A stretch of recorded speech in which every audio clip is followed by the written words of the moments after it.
The T600's been a pleasant surprise. Let's see if it can handle God of War.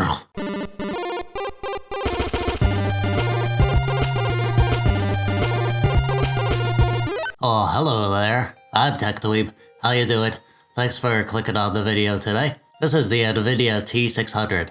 I did a full review and a gaming test in a variety of modern games. You can see that review linked in the description below. And I also did a value comparison video where I compared this T600 to two other entry-level cards that are sort of available to buy. The 1050 Ti and the GTX 1650. That video is also linked below. This card keeps on surprising me.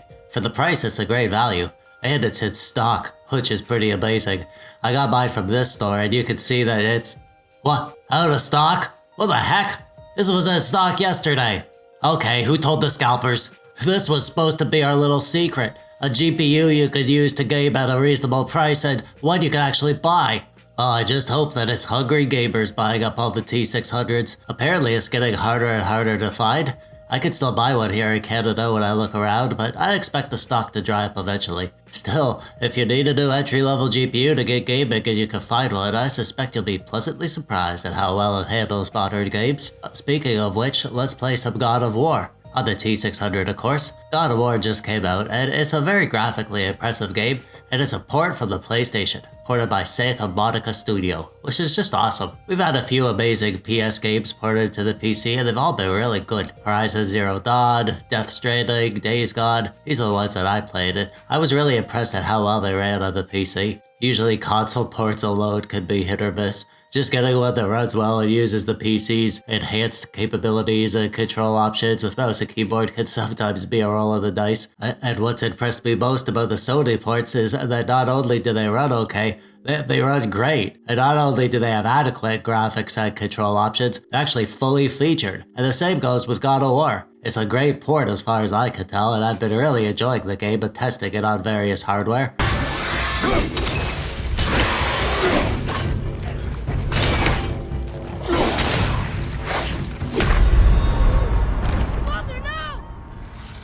I'm gonna target 1080p, since this card should be able to game at 1080p without too much of a sacrifice.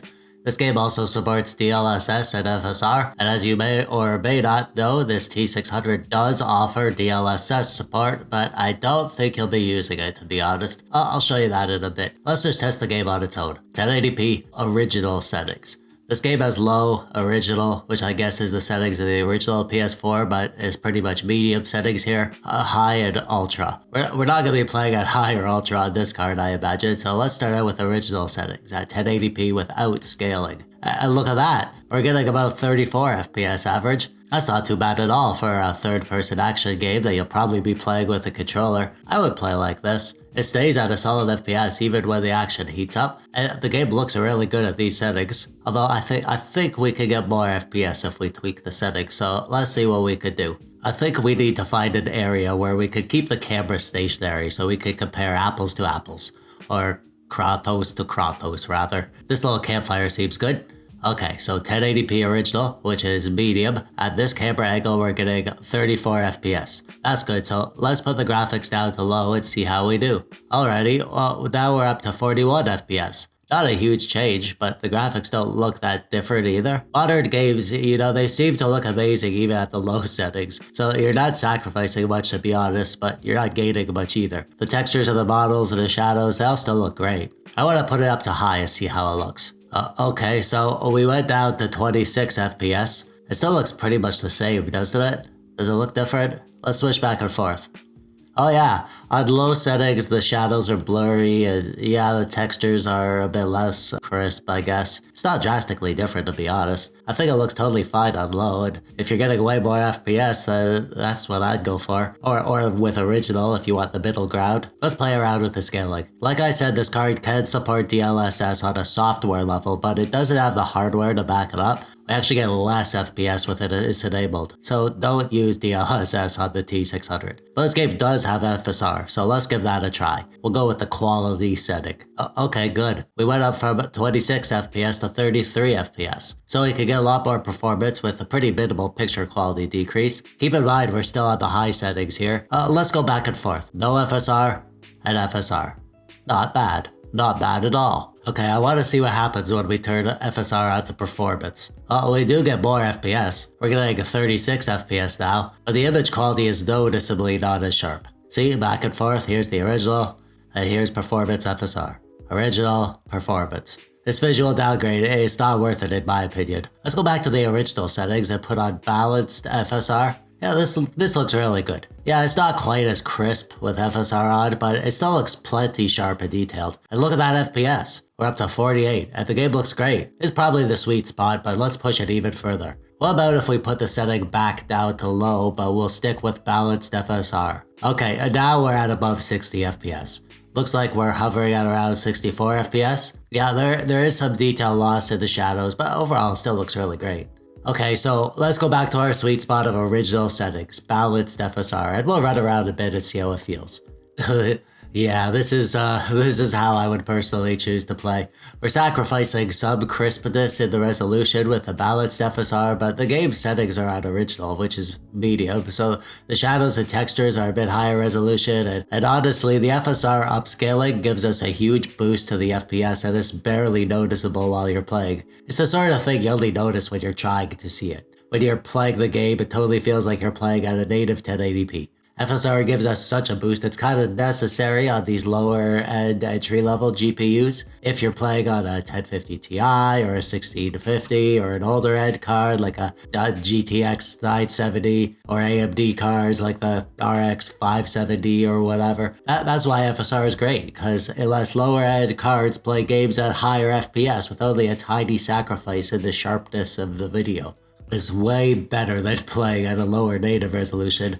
Here, let me show you. Here's a scene running at native 640p, and here's the scene running at 1080p downsampled to 640p with FSR.